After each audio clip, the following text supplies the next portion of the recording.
Crosshairs are a fundamental part of how you aim in any shooter game. There are many vastly unique designs and just as many simple ones. But have you ever considered how your own crosshair affects your aim? In this video, we are going to be going into how things like size, shape, and color can affect how we aim. From psychology to real-world applications, let's break down why your crosshair looks might just make you a better player.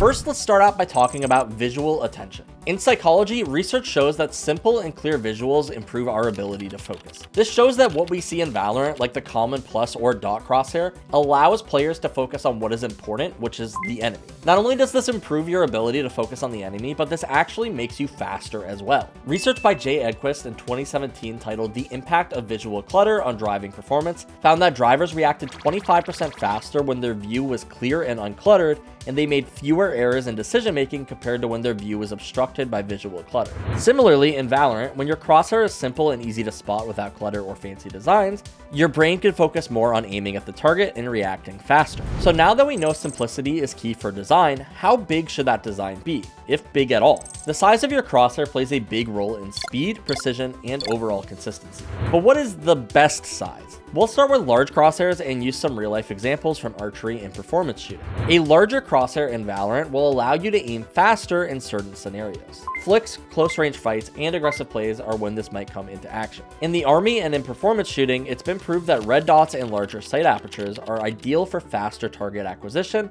but will reduce aiming precision. But when it comes to those long-range duels, you may struggle to place your crosshair in the appropriate spot, or get onto the head of your target when the enemy swings you. While it's not impossible, it is just much more difficult than it is with something small. But maybe if you're a duelist constantly finding yourself in the midst of a close range fight, you might find a larger crosshair better for you. On to smaller crosshairs though, you can imagine the opposite effect. Studies show that smaller apertures improve accuracy but require greater concentration, slowing your reaction time. Which is exactly why a smaller crosshair would help with your precision in one-taps at range or when holding, but it can also slow down your flicks, especially certain engagements, causing you to overthink the dot or crosshair being precisely on your enemy's head. Now that we've explained the differences between the two though, now you're probably wondering which is the best overall, as it seems like both have their ups and downs and you can't exactly swap them during a round. Now their overall best would be, as seen by many professionals, a small to medium crosshair, big enough to be visible and not get lost, but small enough to maintain a good balance of all engagements that you find yourself in. Try this crosshair out: a 1 to 2 thickness, gap of -1 to 1, and no outlines. If you find yourself struggling to see this, increase or decrease as needed till it's just right, or copy other people's crosshairs and modify them as needed. If you ever want to copy some crosshairs, there is a website that you can use that will allow you to view hundreds of pros and regular player crosshairs just to see which ones you might like. Now, at the end of the day, it is personal preference, but research has logged the ups and downs of what you might be using.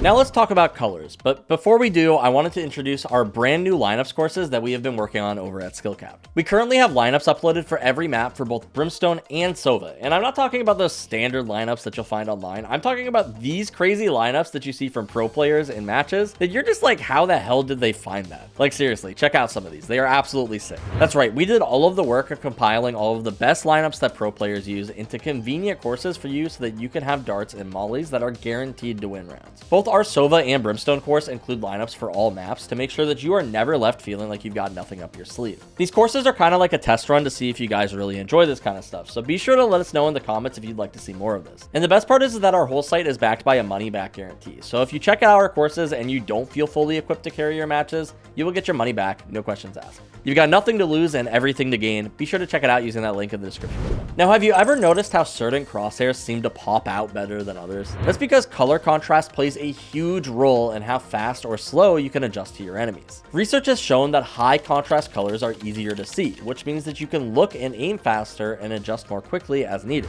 Generally speaking, bright green, cyan, or yellow tend to be the best decision when it comes to your crosshair colors. These stick out against dark backgrounds and help players track their crosshair much better. Research in sports, like basketball for example, they have an orange ball for a reason. It is easy to spot and help players focus more on what's around them. When they are needed to hone back in on the ball, it is much easier than if the ball was purple, for example, potentially blending in with darker areas of the arena or even uniforms. This even applies to military training, increasing decision-making times and reducing the cognitive load on your brain, which of course in Valorant has the same effect psychologically. Now for this next topic, I will make it pretty quick as this falls into two categories. First, a dynamic crosshair expands or shrinks based on movement or firing error. You can enable or disable this as needed, while a static crosshair is always the same no matter what is happening in the game. That being said, there are two categories, but dynamic crosshairs should be used more for the new inexperienced players or players who are struggling to be consistent with their movement or firing patterns, like an iron and silver player, versus a gold plus player who is a bit more experienced should probably be using their static crosshairs. The reason for this is that dynamic crosshairs will be very useful to understand your moving habits and shooting behavior if you cannot identify it yourself, whereas static crosshairs are what you would use after you have mastered those mechanics of moving and shooting and gotten more comfortable. This is because a dynamic crosshair could slow you down by adding excessive visuals versus something that is simple and more reliable with less clutter. Static falls into this by placing a marker in the same spot every time, no matter what happens. In real world tasks like reading a map, we perform better when the layout is simple and easy to follow, and the same thing can apply to crosshairs in Valorant. A cluttered and overly complicated design can distract you from the primary task, which is aiming at your target. Simplifying your crosshair minimizes those distractions and improves your focus. Finally, customization is key.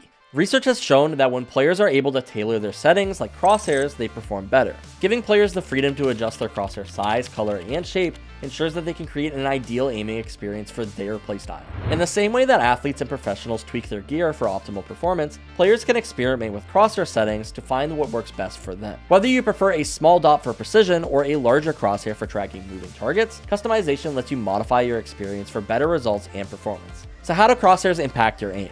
From attention to focus to precision, color contrast, feedback, and mental effort. The design of your crosshair plays a huge role in how you aim and perform.